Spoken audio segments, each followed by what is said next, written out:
Hello. How are you guys all doing tonight? I'm so glad you are able to join me on my channel.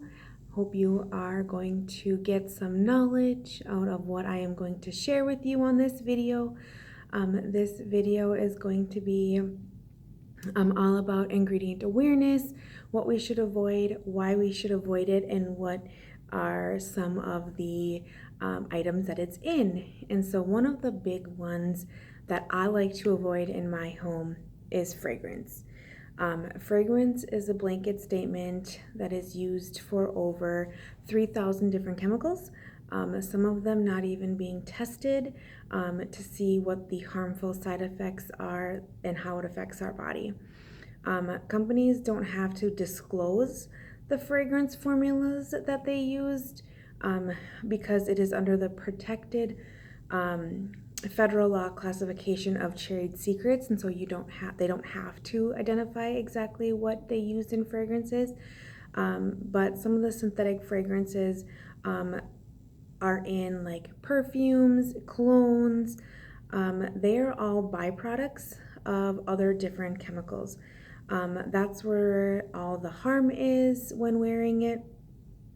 Even for those that are walking by you, you are still causing harm to them. Every perfume and cologne has about 60 to 80% refined citrus oils.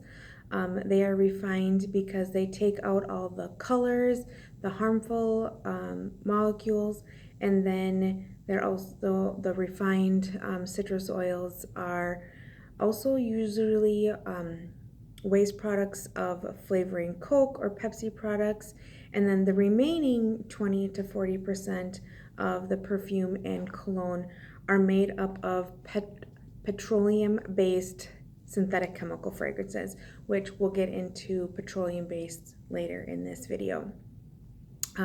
You have the synthetic fragrances in household cleaners, which are also from byproducts. And when you read labels and you see, don't breathe in these fumes, wear heavy rubber gloves, open windows when using, contact poison control, there's something harmful in there that we should avoid entering into our bodies. Those are such as toilet bowl cleaners, sink cleaners, tile and grout cleaners, floor cleaners. You have some of it in laundry soap as well. And the next one that has synthetic fragrances are your shampoos and conditioners. Shampoos are supposed to be one to rid your dirt and scalp oils, and conditioners are to help make your hair feel silky and smooth. But with the added synthetic fragrances, that's kind of not what you're getting. You're exposing yourself to so much more, especially into your hair follicles. They also are contained by byproducts as well. And so when you have it into your scalp, it goes right into your bloodstream, especially when breathing them in, you get it right into your lungs, and they can be deadly to be around. With using the natural essential oils are not preferred by many different companies when using replacing the synthetic fragrances with essential oils because they are much more spendier and they take 2 to 3 times as much to fragrance a product versus using the synthetic byproducts. And so it will cost you roughly 20% more to control the fragrance of your, say, like your laundry or your perfume. But won't you want to take time and take control of your family's health versus using all these synthetic fragrances? And why should we avoid these synthetic fragrances? For short-term effects, you can experience coughing, skin irritation, headaches, nausea, irritability, allergies. Long-term effects, you can experience cancer, lung disease, heart disease, reproductive complications, diabetes. There's a whole list of additional ones that you may experience as well. One of the other ingredients that is a main part in a lot of our personal care items is SLS. And so what does that stand for? That is sodium lauryl sulfate. And those are traditionally found in your hair care, your dental care, your bath products, your creams and lotions, any floor cleaners, industrial cleaners, degreasers. And what that is, it is a pretty much a foaming agent. There is nothing really to this ingredient except to create foam and make that bubbling effect. So for me, I think it's more of a mindset that we all need to see that bubbling in order for it to be clean. It has to have that bubbles, but really it's doing nothing but harming you. It causes skin irritation and rashes, eye and oral toxicity, can cause teeth damage and cataracts. Lots of respiratory issues can come from that, coughing, congestion. You may also experience some hair loss, and one of the big parts is an endocrine disruptor. And so if you want, like, I have a whole house full of girls, and so having that to not use that and disrupt all of our hormones that we don't need. Those are the two main big ones that we should avoid, but there's a whole bunch of other ones like triclosan. That too is an endocrine disruptor that can cause antibiotic resistance. It's linked to be allergen sensitivity. It also disrupts your thyroid function, low levels of your thyroid. It can be found in your laundry soap, your bar soaps, your toothpaste, as well as your antiperspirants like your deodorants. Another one that I try to avoid as well is phthalates.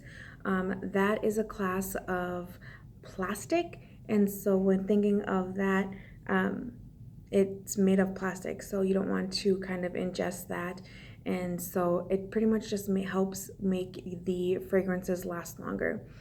Phthalates also disrupt your endocrine system, which may also cause birth defects. And because it helps make fragrances last longer, that's what it is. Anything with like a perfume or any product that has the ingredient listed fragrance, that you will also have phthalates listed as part of that as well. Another one is parabens.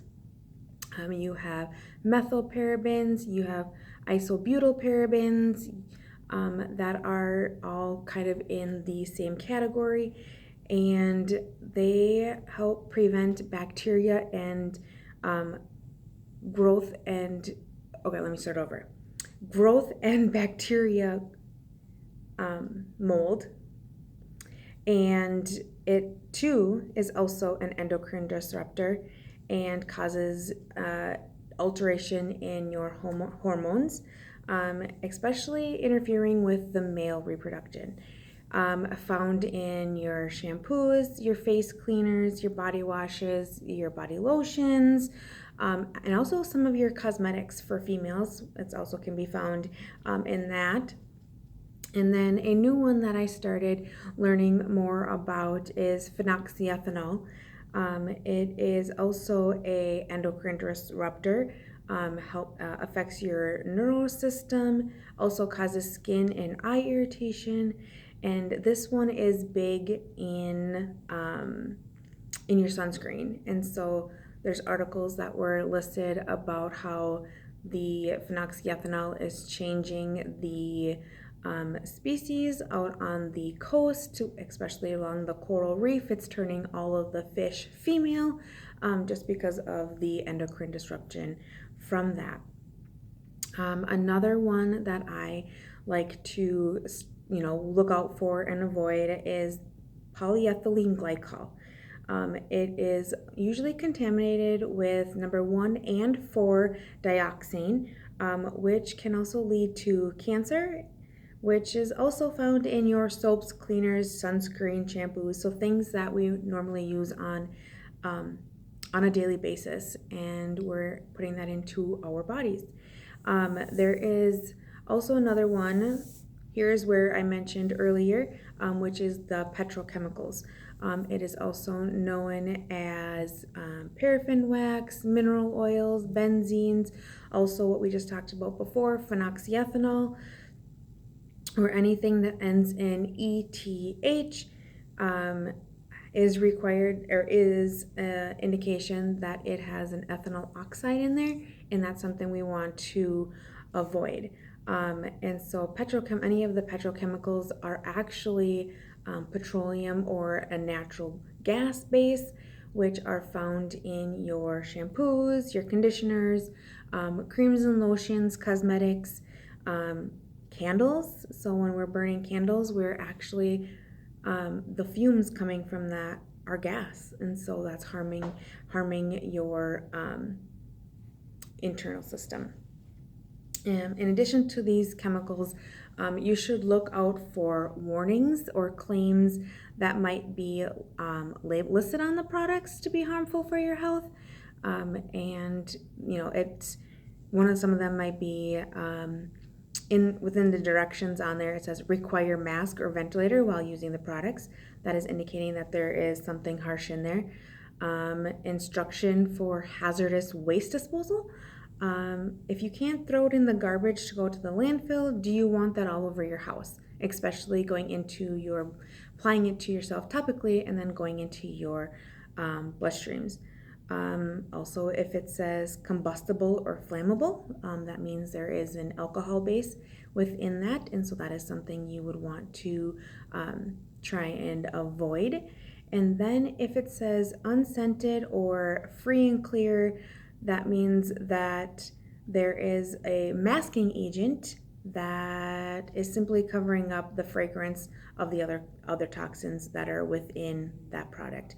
So you always want to look at your ingredient list and make sure it is safe for you, your family, your pets, anybody that comes into your home.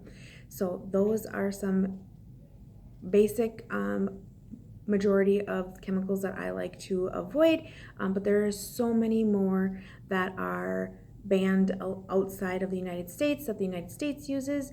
And so just being mindful and doing your research and switching to as much natural based products as you possibly can. All right, if you guys have any questions, please put it in the comments below, and I will keep an eye on that for you and answer as best as I can. All right, you guys have a fabulous time.